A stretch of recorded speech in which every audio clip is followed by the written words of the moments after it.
how to find WhatsApp people or friend without using your phone number.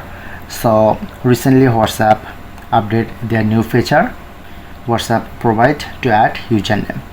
So I'm just add a username. As you can see, this is my WhatsApp settings, account, username. I'm just find this account using by username.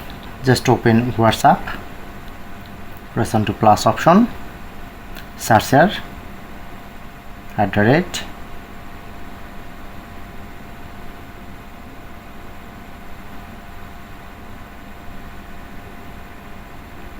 okay, and showing it to this account. Just press on.